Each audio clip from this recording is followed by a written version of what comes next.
Touch that side, yes. Thank you.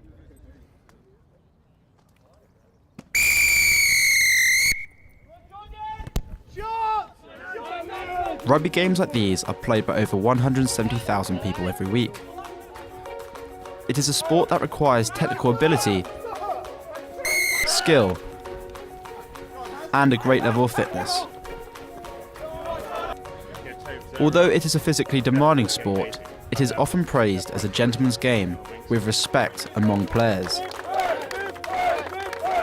All these attributes of rugby have created a sport that is watched by millions of people and one that has produced global superstars.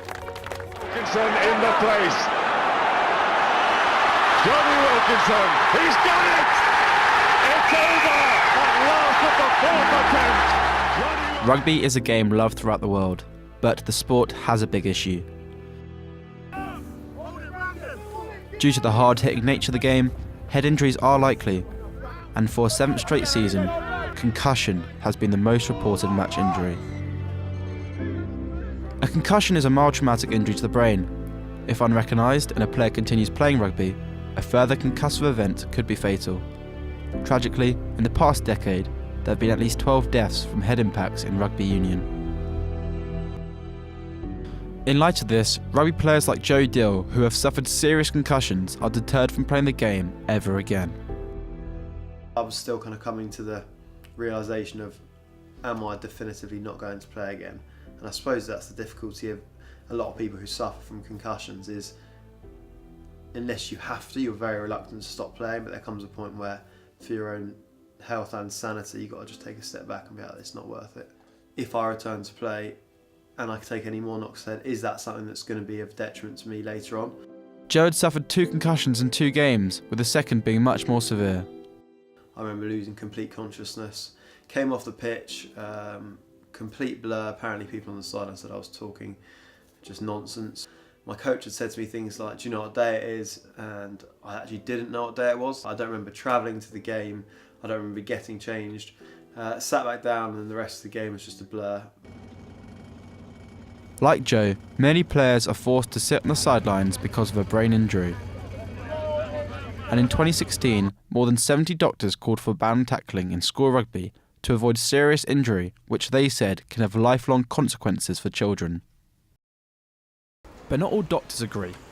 At Chapel Allison Hospital, Professor Rory O'Connor specialises in brain injuries, and he believes by recognising a concussion, you can prevent any long-term problems. If someone has an injury which could potentially result in concussion, that there are matchside officials who are trained to be able to recognise and assess someone and to pull someone out, to have the 3 weeks removal from the game, and also to rehabilitate someone back to match fitness. This responsibility for many teams often resides with a coach. Down at Weybridge in Surrey, ex-England and Saracens rugby union player Ben Johnson coaches the local amateur team. He believes concussion can be more easily avoided with better education from coaches. I think developing good technique at a young age, making sure they understand what the right processes are, how to be effective with the tackle, understanding where the softer parts of the body are, making sure they get their feet nice and close, making sure that they're 100% committed to the tackle. Despite concussions being a serious issue, Ben thinks that since his playing days, the game has improved a lot. Concussion probably wasn't as in the forefront of people's minds at the time. It was still there. There were still protocols to follow, but it wasn't necessarily something that would have been drawn to the attention of people immediately, the way it is now. Which is probably a good thing the way it is now. I mean, the HIA for professional rugby is great. You're assessed instantly with sort of fully trained medicals and given the all clear or not. In the past, it might have been the case that you took a bang, you wouldn't really know that much about concussion, so you'd probably carry on for a little bit, and then if you deteriorated, you'd probably make it aware to the right people that you had suffered these knocks on the head. But in the amateur game, the support is limited. Clubs rely on sports therapists like Emma to help deal with any injury problems they have. As the hit occurs, honestly my stomach drops, but as soon as it happens, my brain sort of clicks into gear, and it's not really a case of a stressful situation, it's just a let's get this right again. However, many teams do not have people like Emma on the sidelines. And when an injury does occur, the players are at risk. Okay, not travelling now? Last season, we were playing a game, the other team didn't have a therapist. This guy had one of the most blatant concussions, because sometimes the symptoms don't present themselves for at least 30 minutes. However, he was dizzy, he was not himself at all, he felt sick, he had ringing in his ears, honestly a long list of symptoms. He came off for honestly no more than 5 minutes and he was back on.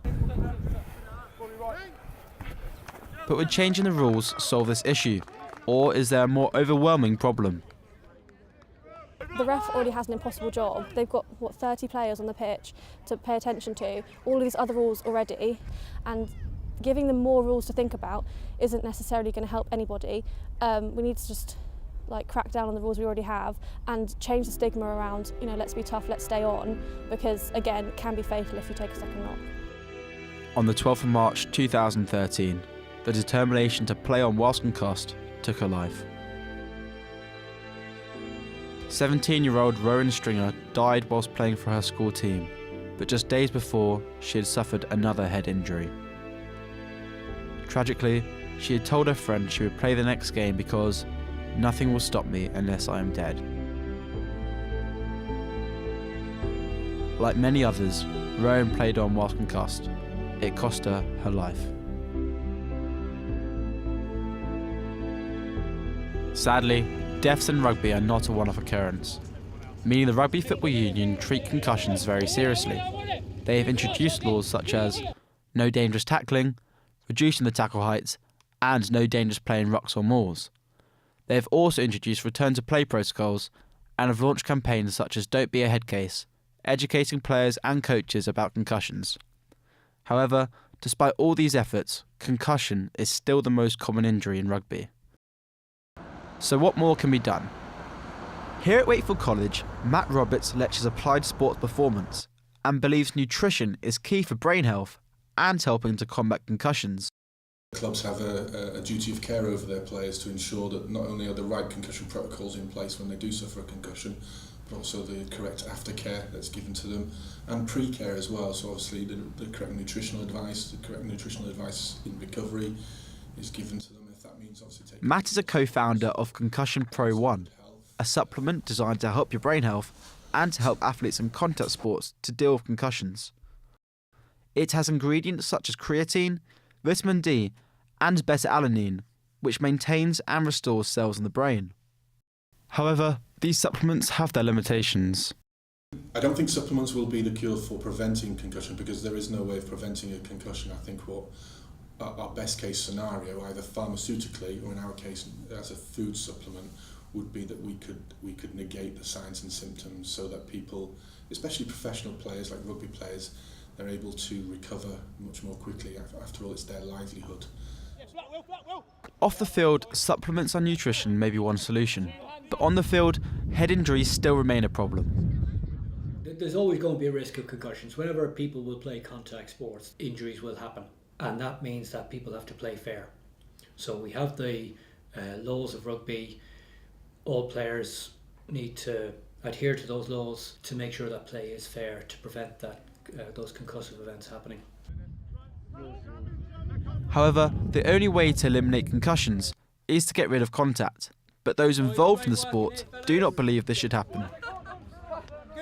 As a spectator, as a fan of those particular sports, you gravitate towards the aggressiveness of all contact sports, and by taking that away, obviously takes part of the sport away itself. Despite having concussions, I don't feel they should remove any of the contact element of rugby. It all comes down to making sure these players are aware of the consequences of the sport and how to go about playing the sport in the safest way possible. Things like tackle technique, all things like that are so important. How to carry the ball, all can minimise the chances of getting a concussion. It's the nature of the beast that comes with sport to some degree. I'm not saying that makes it right or that makes it wrong, but it is a product of the sport. Rugby is a very physical sport. The contact is going to take its toll on players. The Rugby Football Union are trying to reduce head injuries. But the nature of rugby will always mean concussions are likely, and all the dangers that come with them. Johnny Alberto reports.